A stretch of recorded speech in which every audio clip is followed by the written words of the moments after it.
ప్రకటన గ్రంథము 22వ అధ్యాయము. మరియు స్ఫటికము వలె మెరియునట్టి జీవజలముల నది దేవుని యొక్కయు గొర్రెపిల్ల యొక్కయు సింహాసనమునొద్ద నుండి ఆ పట్టణపు రాజవీధి మధ్యను ప్రవహించుట ఆ దూత నాకు చూపెను.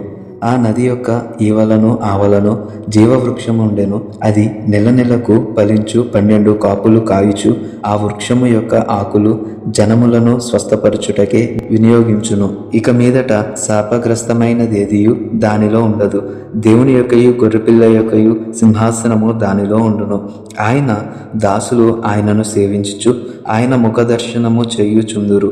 ఆయన నామము వారి నొసలయందుండును. రాత్రి ఇక నెన్నడూ ఉండదు. దీపకాంతి అయినను సూర్యకాంతి అయినను వారికి అక్కరలేదు. దేవుడైన ప్రభువే వారి మీద ప్రకాశించును. వారు యుగయుగములు రాజ్యమును చేయుదురు. మరియు ఆ దూత ఇలాగు నాతో చెప్పెను, ఈ మాటలు నమ్మకములను సత్యములునై ఉన్నవి. ప్రవక్తల ఆత్మలకు దేవుడగు ప్రభువు త్వరలో సంభవింపవలసిన వాటిని తన దాసులకు చూపుటకే తన దూతను పంపెను. ఇదిగో నేను త్వరగా వచ్చుచున్నాను. ఈ గ్రంథంలోని ప్రవచన వాక్యములను గైకొనువాడు ధన్యుడు. యోహానను నేను ఈ సంగతులను వినినవాడను చూచినవాడను. నేను విని చూచినప్పుడు వాటిని నాకు చూపుచున్న దూత పాదముల ఎదుట నమస్కారము చేయుటకు సాగిలపడగా అతడు, వద్దు సుమి, నేను నీతోనూ ప్రవక్తలైన నీ సహోదరులతోనూ ఈ గ్రంథమందున్న వాక్యములను గైకొను వారితోనూ సహదాసుడను. దేవునికి నమస్కారము చేయమని చెప్పెను. మరియు అతడు నాతో ఇలాగూ చెప్పెను, ఈ గ్రంథమందున్న ప్రవచన వాక్యములకు ముద్ర వెయ్యవలదు. కాలము సమీపమై ఉన్నది. అన్యాయము చేయువాడు ఇకను అన్యాయమే చేయనిమ్ము. అపవిత్రుడైన వాడు ఇంకను అపవిత్రుడుగానే ఉండనిమ్ము. నీతిమంతుడు ఇంకను నీతిమంతుడుగానే ఉండనిమ్ము.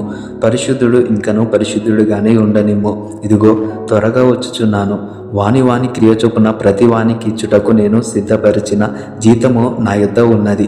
నేను అల్ఫయు ఒమేగయు, మొదటి వాడను కడపటి వాడను. ఇదిగో ఆదియు అంతమునై ఉన్నాను. జీవవృక్షమునకు హక్కు గలవారి గుమ్మముల గుండా ఆ పట్టణపులోనికి ప్రవేశించినట్లు తమ వస్త్రములను ఉదుక్కొని వారు ధన్యులు. కుక్కలను, మాంత్రికులను, వ్యభిచారులను, నరహంతకులను, విగ్రహారాధికులను, అబద్ధమును ప్రేమించి జరిగించు ప్రతివాడును వెలుపటనుందురు. సంఘముల కోసము ఈ సంగతులను గూర్చి మీకు సాక్ష్యమిచ్చుటకు యేసు అను నేను నా దూతను పంపి ఉన్నాను. నేను దావీదు వేరు చిగురును, సంతానమును ప్రకాశమైన వేకువ చుక్కనై ఉన్నాను. ఆత్మయు పెండ్లి కుమార్తెయు రమ్ము అని చెప్పుచున్నారు. వినువాడును రమ్ము అని చెప్పవలెను. దప్పిగొనిన వానిని రానిమ్ము.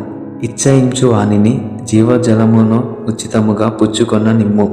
ఈ గ్రంథమందున్న ప్రవచన వాక్యములను విను ప్రతి వానికి నేను సాక్ష్యమిచ్చున్నది ఏమనగా, ఎవడైనను వీటితో మరి ఏదైనాను కలిపిన ఎడల ఈ గ్రంథంలో వ్రాయబడిన తెగుళ్ళు దేవుడు వానికి కలగజేయును.